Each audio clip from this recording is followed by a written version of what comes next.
Pito ka adlaw nga gilumluma nako ang akong igagaw. Maayong adlaw kanimo DJ Sam, ingon man sa imuha mga followers ug viewers. Sige kog pamati kay ganahan kay ko sa imong programa. Ako di ay isa sa imong mga followers diri sa Siargao. Tawagan na lang ko sa pangalang Sean. Gusto po na akong i-share ang akong istorya DJ Sam ug mangayo kog tambag kung unsa bay angayan akong buhaton karon. 22 anyos ko DJ Sam. Nagapuyo ko kauban ang akong pamilya dinhi sa Siargao. Usa ko ka license nga fisherman.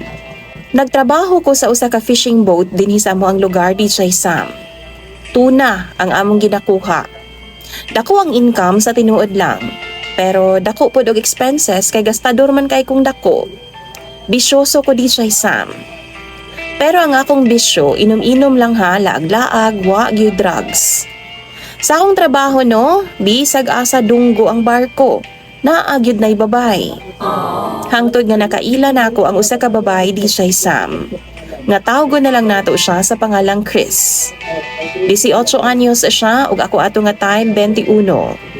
Nanguyab ko niya ug iyapod kong gisugot. Na-attract po daw siya sa akwa DJ Sam kay maayo man ko manamit. Humot pod ko. Tapos naapod ko'y kwarta. 40,000 ngadto sa 50,000 pesos ang akong binulan nga income niya nga time. Wow. Nag-check-in ming duha ug naagi nahitabo syempre.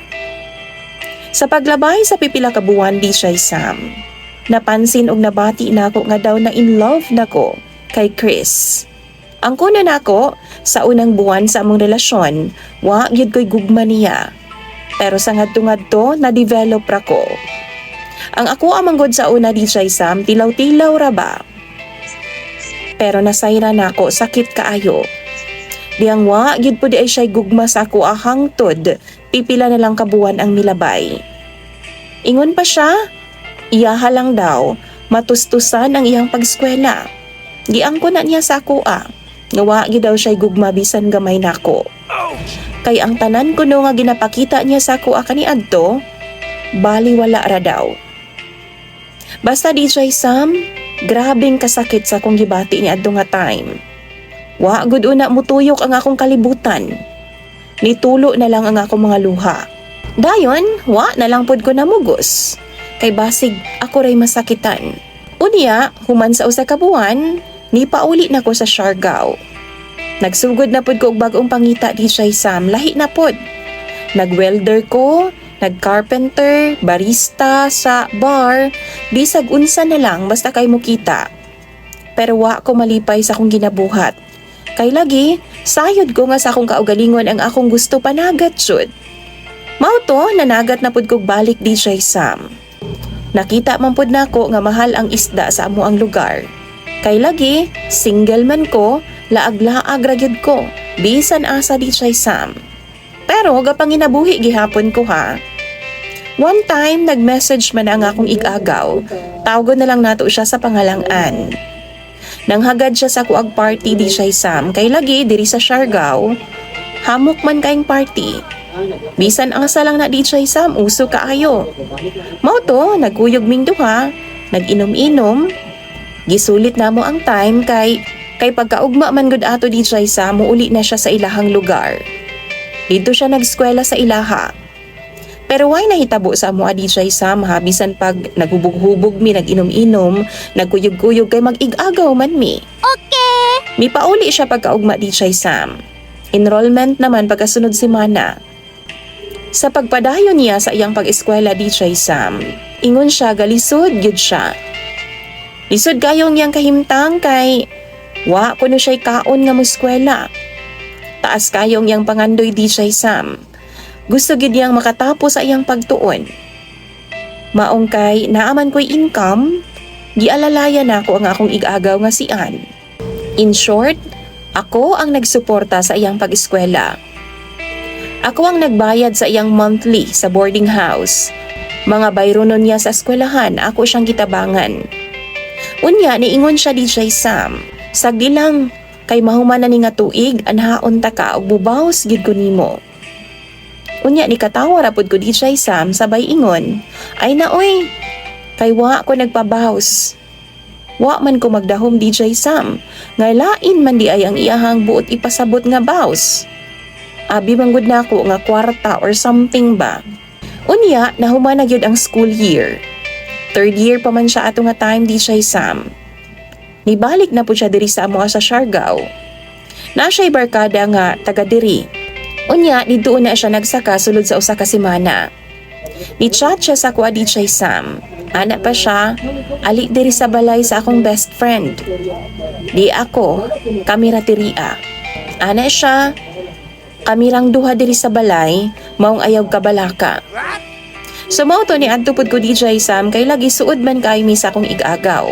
Unya pag abot na ako sa balay nga giingon sa akong igagaw DJ Sam. Naan ako sa gawas, iya akong giingnan sulod lang. Na ako sa second floor, first door. Naa daw siya dito sa sulod.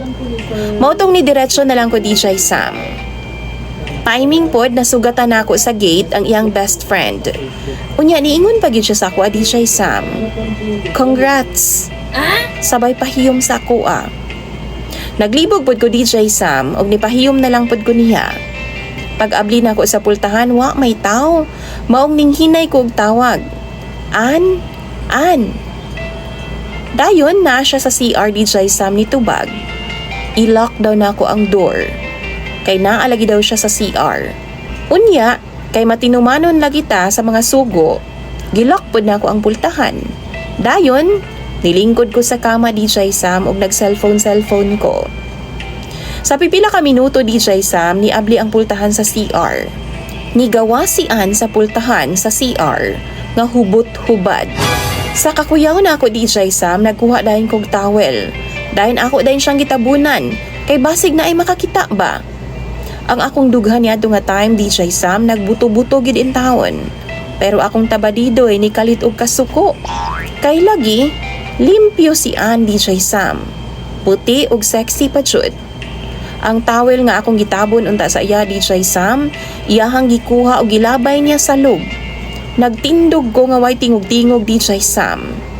Giingnan pa gyud ko niya. Sugdi na. DJ Sam bisag hilig kog mga babae DJ Sam, pero wa pud in taon ko mo rush dayon. Nangutana sa ako niya. Unsa man ni Ann? Nitubag ra pud siya DJ Sam. Nga hinaya lang ha kay first time pabaya nako. Unya kay lalaki man lagi ko DJ Sam. Ako dayong gikaon ang iyang perlas ng silanganan. Sinaw pas ice cream DJ Sam. Satisfied kay ko sa iya ha. Siya pod sa ako Kay first time pa daw niya DJ Sam ug ako ang nangamot og taman. Nakapito gud in taon mi ka rounds ni adto nga time sulod sa 3 ka oras.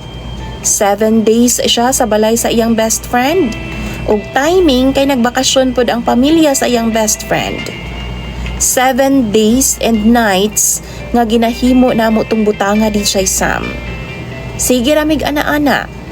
Kay ga-order lang man ko og pagkaon namo. Di nami mo gawas pa. Hangtod DJ Sam, gikupstan jud ko pag-ayo ni Ann. Mao to pagkahuman sa 7 ka adlaw, nipauli siya sa ilaha DJ Sam. Ug human sa 2 ka buwan, ni-chat siya sa ako og balik. Tapos nagtawagay mi. Naghilak siya DJ Sam kay mabdus daw siya. Iyahang gipakita sa ako ang pregnancy test kit nga positive. Ako daw ang amahan. Ako man ang first DJ Sam nga nakalabot sa iyaha. 4th year college na unta si Ann DJ Sam. Graduating na unta siya sa iyahang kurso. Ang tinuod ana DJ Sam, kaya naman jud kaayo nako silang buhion sa ako ang anak. Ang problema lang, kay unsaon man ako ni pag-atubang sa iyang pamilya. Ug sa akong side DJ Sam, unsa man ang akong iingon nga mag-ig-agaw man ming duha. Pinsang buo gyud mi DJ Sam, as in mag-igsuon ang among mga ginikanan. Grabe ang struggle DJ Sam sa akong hunahuna karon. Wa ko masayod kung unsay angay na kong buhaton. Di ko gusto DJ Sam nga ipalaglag ang akong anak. Pero wa pud ko kabalo kung unsaon nako pag-atubang sa umaabot. Kay dakong kaulawan man gyud among nabuhat ni Ann. Kung ugaling man, naami chance nga mag-uban sa usa ka panimalay. Pero dako pud kaayo ng kaulawan.